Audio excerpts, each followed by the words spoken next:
Halo rekan-rekan sahabat pajak, selamat datang di channel YouTube KPP Kita Pintar Pajak. Nah, rekan-rekan, kali ini saya akan membuat tutorial cara mengoperasikan ibu pot unifikasi. Namun sebelumnya saya akan berikan sedikit informasi penting atau teori mengenai ibu pot unifikasi ini. Nah, ibu pot unifikasi ini merupakan media untuk membuat bukti potong dan pelaporan SPT massa secara unifikasi. Nah, rekan-rekan, adapun unifikasi SPT yang dimaksud meliputi jenis PPH pasal 4 ayat 2, pasal 15, pasal 22, pasal 23 dan 26, yang dimana hal ini telah diatur dalam peraturan DJP per 24 tahun 2021. Oke rekan-rekan, nah kita akan cek peraturan per 24 tahun 2021.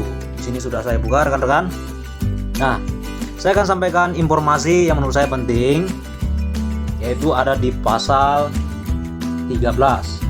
Untuk secara keseluruhannya nanti rekan-rekan bisa baca peraturan ini untuk mendapatkan informasi yang lebih lengkap. Nah, rekan-rekan, ini pasal 13. Kita lihat di ayat yang kedua, bagian A dan bagian B. Bagian A disampaikan di sini bahwa ibu pot unifikasi ini dapat dilaksanakan mulai masa Januari 2022 dan harus dilaksanakan mulai masa pajak April 2022. Jadi rekan-rekan, untuk masa Januari ini kita sudah bisa memulai ibu pot unifikasi ini, dan nantinya untuk masa April ini sudah wajib ya rekan-rekan, dan untuk ibu pot PPH 23 nanti kita sudah tidak akan gunakan lagi. Nah, begitu himbauan dari DJP. Oke, kita langsung saja ke tutorialnya. Rekan-rekan, saya perlu sampaikan hal-hal yang penting lagi, bahwa ada dua cara yang kita gunakan untuk membuat ibu pot unifikasi ini. Yang pertama yaitu dengan cara kita input secara manual. Lalu yang kedua dengan cara kita lakukan import data. Nah, kali ini saya akan menjelaskan di bagian importnya saja rekan-rekan, karena menurut saya untuk import data itu lebih cepat dan lebih sederhana menurut saya dibandingkan dengan kita melakukan secara manual. Nah, untuk import data ada beberapa dokumen yang perlu kita siapkan, yaitu seperti formulir untuk data importnya. Lalu yang kedua yaitu paspres. Yang ketiga itu adalah dan sertifikat elektronik ya rekan-rekan ya. Itu harus kita siapkan terlebih dahulu supaya untuk proses importnya bisa lebih cepat. Oke, kita langsung saja login dulu ke DJP online ya. Kita login ke DJP online rekan-rekan. Login dengan menggunakan NPWP untuk username-nya. Lalu untuk kata sandinya kita isikan dengan kata sandi yang sudah kita buatkan untuk akses ke DJP online. Nah, kebetulan saya di sini menggunakan NPWP perusahaan yang sedang aktif sekarang ini ya, tempat saya bekerja. Nah, setelah kita sudah berhasil login ke DJP online, yang pertama kita pastikan dulu untuk ibu pot unifikasinya sudah ada di sini ya rekan-rekan ya. Dengan cara kita cek di aktivasi fitur rekan-rekan. Kita cek. Nah, ini saya sudah cek. Saya sudah centang di fitur ibu pot unifikasi. Nah, setelah kita sudah centang, ini kita centang ya rekan-rekan ya. Kita centang. Lalu kita scroll ke bawah.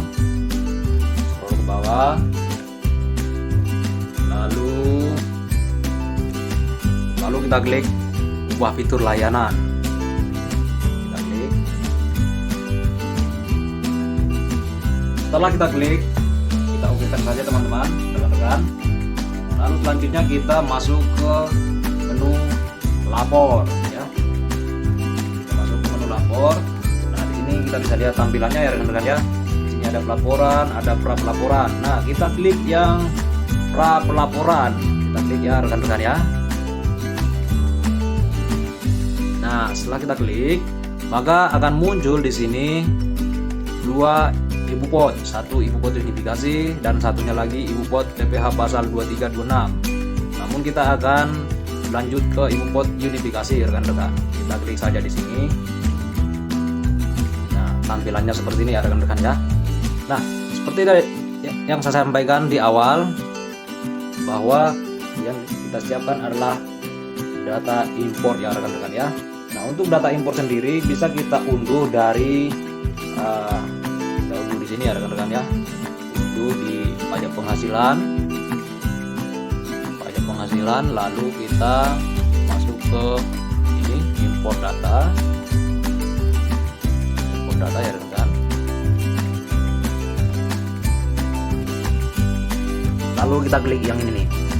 Ini kita klik ya, petunjuk pengisian. Kita klik ya. Nah, kita scroll ke bawah. Nah, di sini rekan-rekan, kita bisa unduh format Excel yang diupload. Anda dapat mengunduhnya di sini ya. Kita unduh ya.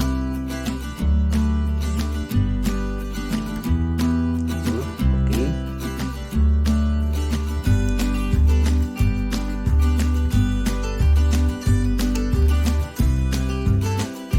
Nah, ini. Nah, kita lihat seperti apa isinya.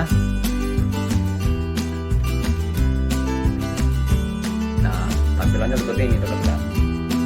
Jadi sebenarnya kalau saya lihat ini hampir mirip-mirip saja dengan ibu pot PPh 23. Jadi setiap kali kita import bukti potong itu, bukti potong yang kita input ada berapa, kita isikan di sini ya rekan-rekan ya.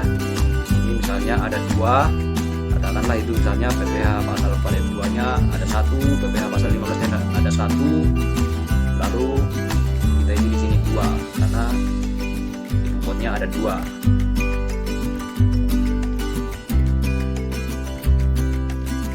Oke, jadi sebenarnya langkah yang paling pertama itu setelah kita sudah mendapatkan format ini, maka tentunya kita akan isikan di sini. Misalnya ya rekan-rekannya, kita punya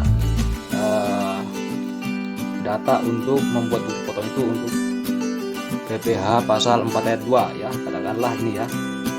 Ini rekan-rekan ya. Misalnya ini PPh pasal ini, kalau kita lihat ya. Ini kita lihat kodenya pasal ini adalah pasal 22. Nah, ini satunya lagi nih 24 ini untuk PPh pasal 23 ya. Jadi ada 2 bukti potong yang nantinya akan kita import. Nah, ini contoh saja ya rekan-rekan ya. Nanti saya akan import untuk data saya sendiri.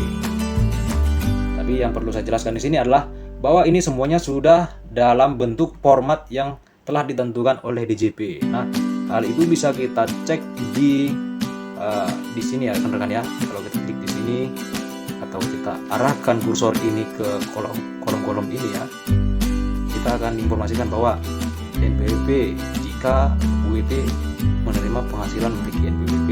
Nah, seperti itu. Lalu untuk formatnya sendiri pun kita harus ikuti. Format yang digunakan untuk mengisi NPWP ini adalah teks ya teman-teman. Tidak bisa number, tidak bisa general, teks. Nah, ini juga ya. Nah, nanti kita ikuti saja ini panduan-panduan yang ada di sini.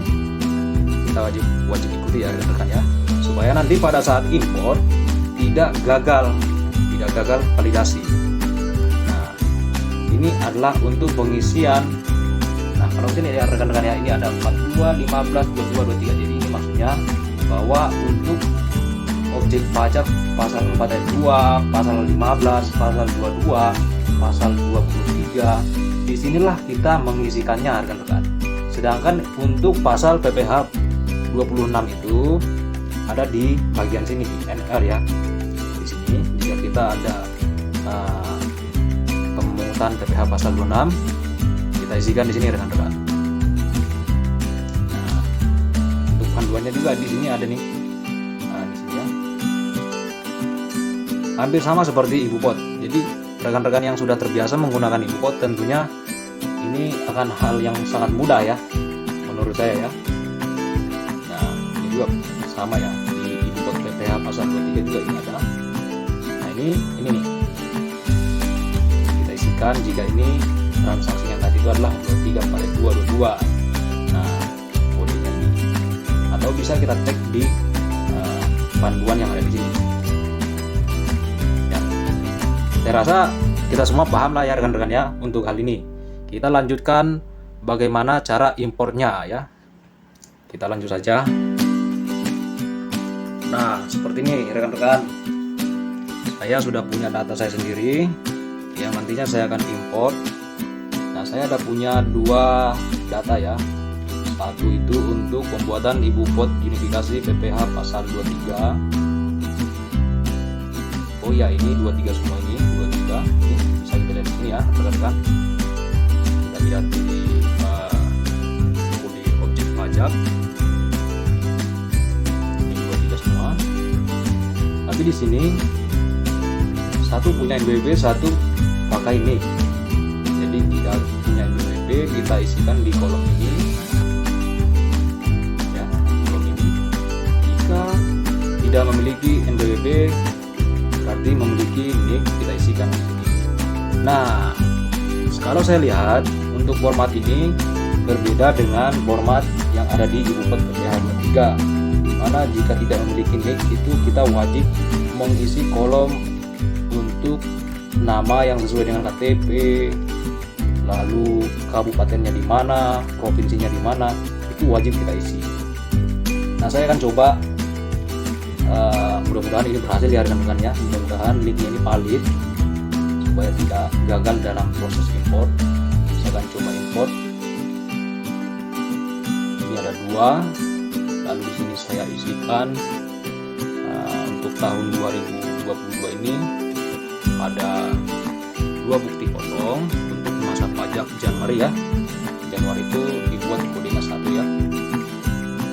Lalu yang menjadi dasar pemotongan ya, ini tadi ini untuk PPH 23 ya. Saya ambil jenis dokumennya itu kodenya yang 05 berdasarkan bukti pembayaran rekan-rekan. Nah, nanti bebas terserah mau pakai yang mana, apakah berdasarkan invoice, berdasarkan faktur pajak. Nah, kode-kodenya itu bisa kita cek di sini. Hampir sama seperti PPH pasal 23 rekan-rekan. Di sini ya. Jadi misalnya untuk jenis dokumen untuk bukti potong itu kita gunakan faktur pajak. Berarti kodenya 01. Nah, kalau saya tadi di sini ya, jenis dokumen yang saya pakai itu adalah 05 berdasarkan dokumen pembayaran. Oke, ini tanggal juga kita pastikan bahwa kita pakai format teks.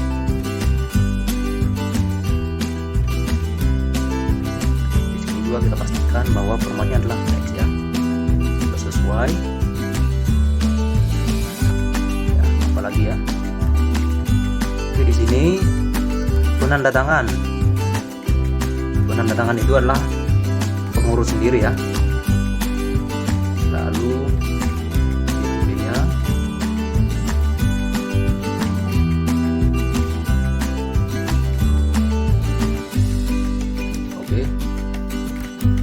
ini sudah benar, saya simpan.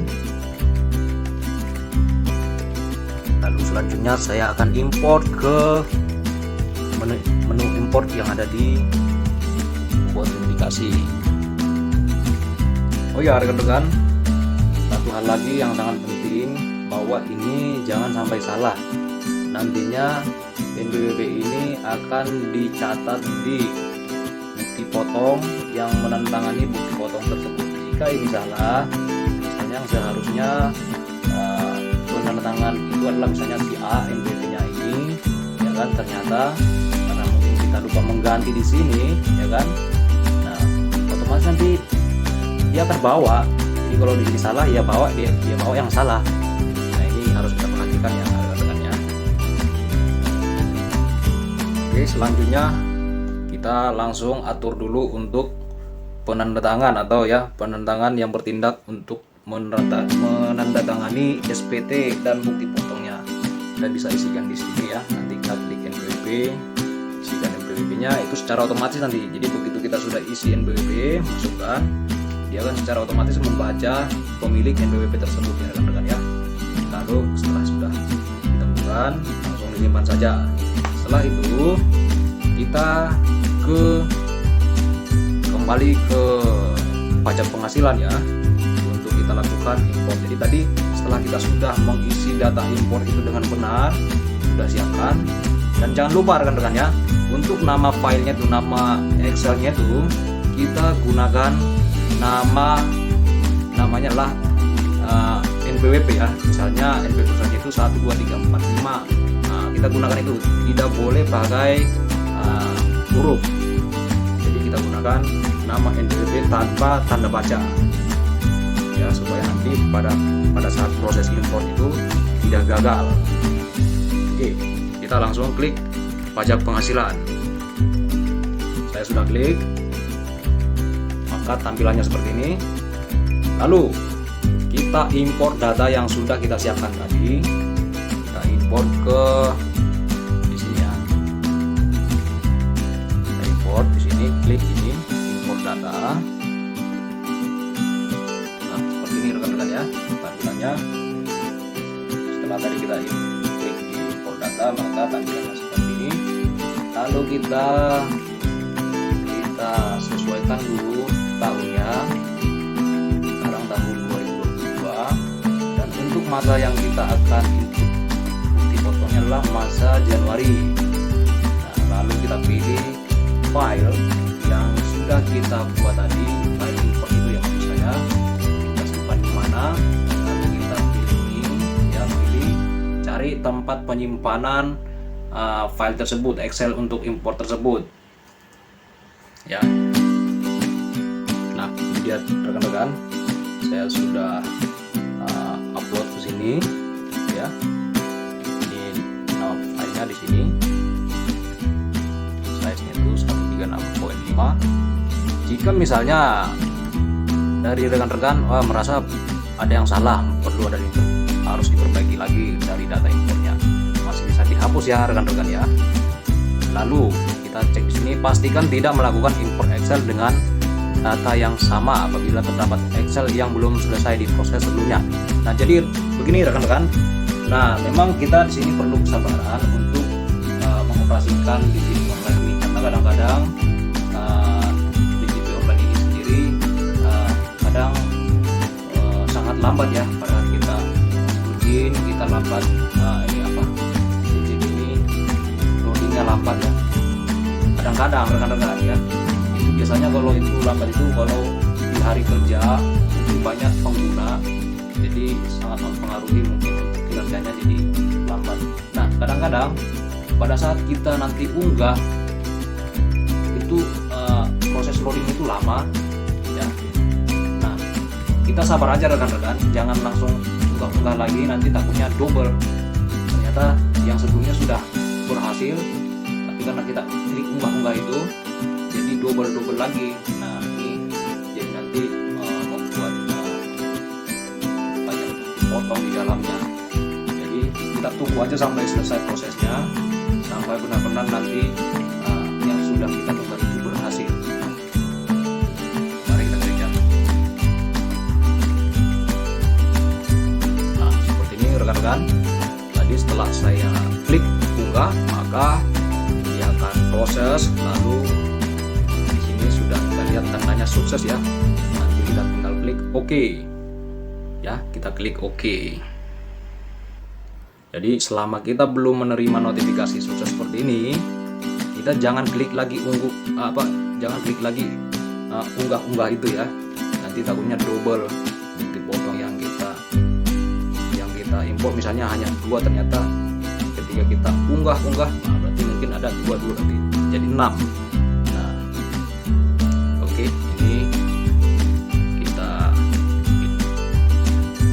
seperti ini rekan-rekan. Nah, ternyata hasil dari unggahan tadi itu, walaupun tadi sudah diberikan notifikasi sukses, kita di sini refresh ya, atau biasanya dia itu akan loading sendiri, dia ada putar-putar ya.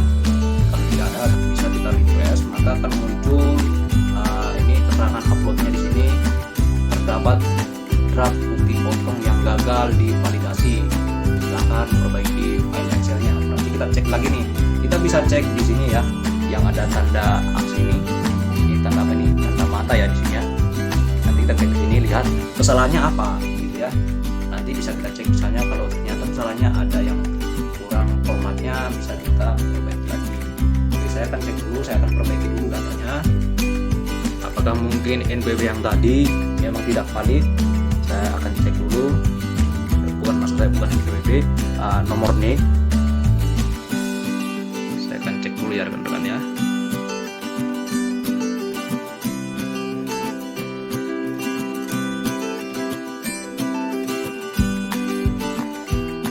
Nah, ini dia rekan-rekan.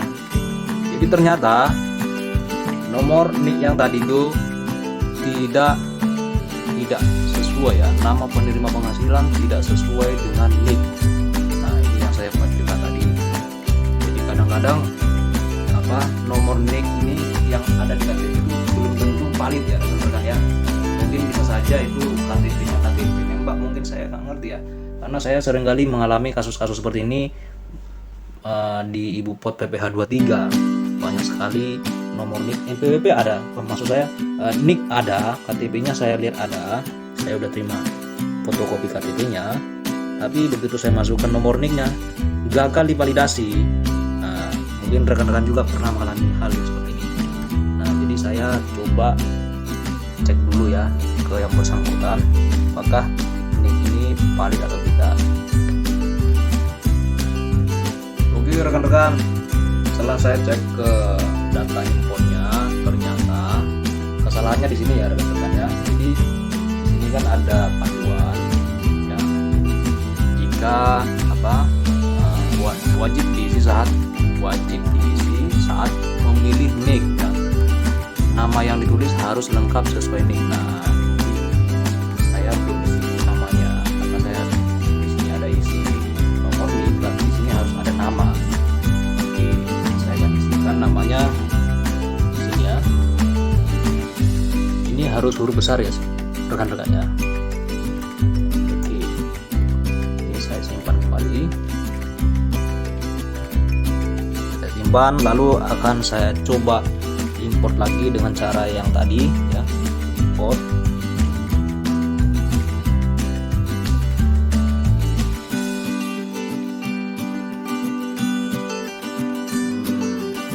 Nah, ini kalau rekan-rekan menemukan hal seperti ini, yang perlu dilakukan adalah yang ini kita hapus dulu ya.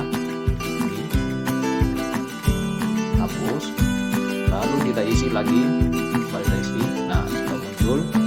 Nah, di sini kita klik yang ada panah-panah bawah ini, klik masa kembali. Nah, lalu kita ambil filenya, kita unduh di sini ya.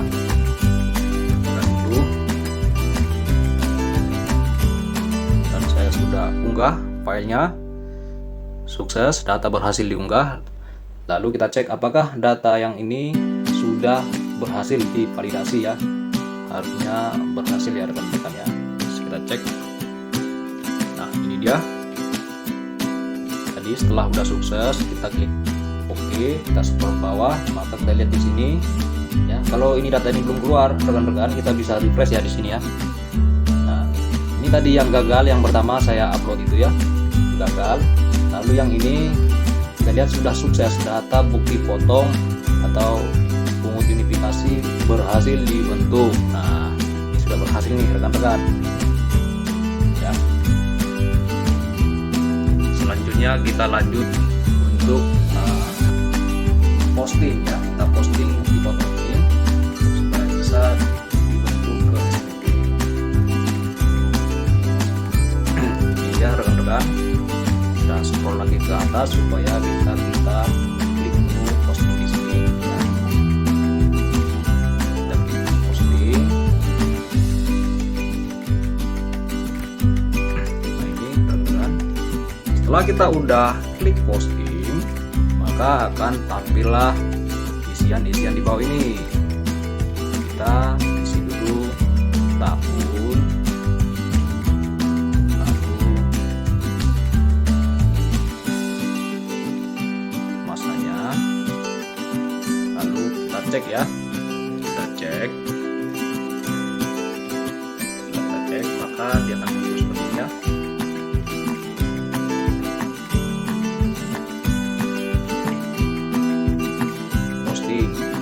Anda akan buat SPT baru 2022 masa 01 revisi ke 0. Oke. Nah, jalan posting, maka sudah sukses ya rekan-rekan, berhasil mengirim bukti foto. Oke. Nah, rekan-rekan, perlu kita ketahui bahwa sekalipun bukti potong tadi sudah kita posting, tapi kita belum bisa untuk cetak ya. Kita cetak seperti kalau di PPH di import PPH 23 itu kan kita setelah udah posting bisa kita ambil bukti potongnya kan. Kalaupun itu belum kita lakukan pembayaran, belum kita lapor, nah bukti potong itu bisa kita cetak dulu, kita kasih ke vendor. Tapi untuk hal ini, untuk import unifikasi ini, setelah kita udah posting tadi datanya, kita belum bisa untuk cetak bukti potongnya. Nah, langkah selanjutnya berarti kita harus mengisi data pembayaran ya. Data pembayaran kita masukkan NTPN. Berarti kan kita harus lakukan pembayaran dulu ya, pembayaran supaya kita bisa cetak bukti potong. Kita masuk ke menu pembayaran. Kebetulan ini saya sudah bayar ya rekan-rekan ya. Kita masuk ke menu pembayaran. Ini kalau nanti kalau kita mau ambil bukti potong, lalu mau cetak bukti pembayaran, cetak SPT, itu ada di menu dashboard ini ya rekan-rekan ya. Nanti kita cek di sini kan masih kosong ya, masih kosong. Ya, karena belum. Jadi begitu saya sudah lapor nanti, maka akan tampillah di sini bukti bayar, bukti lapor, bukti potong, dan SPT-nya. Kita lanjut ke SPT masa, klik SPT masa di sini. Nah, lalu klik di sini untuk perekaman bukti penyetoran ya, atau di sini ya, sini ya rekan-rekan ya. Tapi kita klik dulu di sini tahun masa Januari, cek. Nah, ya kan. Kalau misalnya rekan-rekan mau buatkan ID bill ya, bisa langsung cetak dari sini nih, bisa cetak dari sini, cetak di sini ya. Lalu kita storekan bukti store-nya, kita ambil NTPN-nya, kita masukkan di sini. Ini kebetulan saya sudah store ya teman-teman ya. Sini, lalu tambah ya, klik tambah.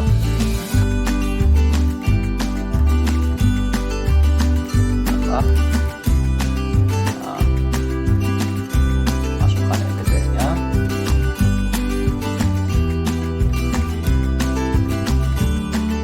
Nah, seperti ya teman-teman, saya masukkan NTPN-nya, lalu tahunnya saya pilih, lalu cek surat setoran pajaknya. Kita cek nanti, otomatis nanti di sini akan muncul masanya, jenis pajaknya ya.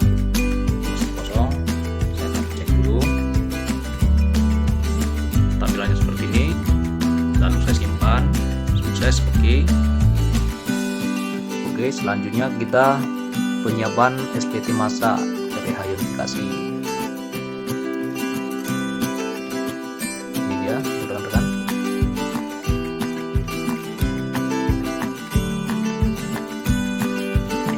Lalu kita klik di sini untuk melengkapi SPT-nya.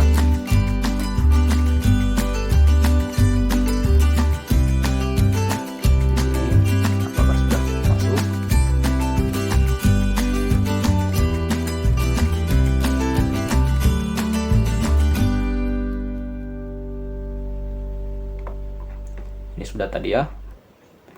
Ini kita langsung ke penentangan, kita lengkapi di sini penentangannya. Jika sudah lengkap, lalu kita simpan di sini ya.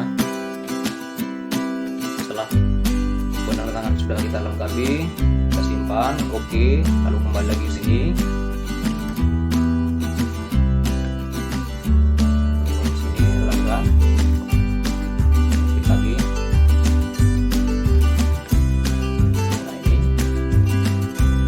Lalu klik kirim SPT. Kita cek lagi tampilan-tampilannya sudah ada.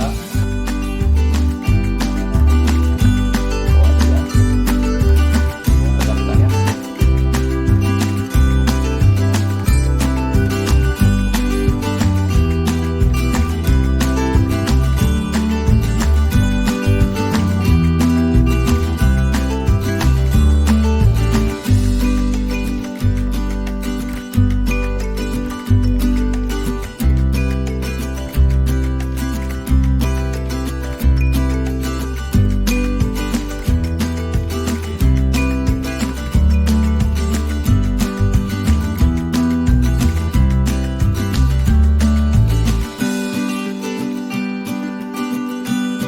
Oke, setelah kita sudah cek itu sudah benar, lalu kita masukkan paspres di sini, lalu masukkan di sini sertifikat elektroniknya, lalu setelah sudah lengkap, tinggal kita klik kirim, baru selesai. Nanti begitu sudah selesai, kita kembali ke menu dashboard di sini, menu dashboard, untuk kita bisa cetak SPT, cetak bukti lapor, cetak bukti foto. Oke, saya akan selesaikan dulu ya rekan-rekan ya. Nah, di sini saya sudah berhasil lapor SPT-nya, maka kita cek ke dashboard.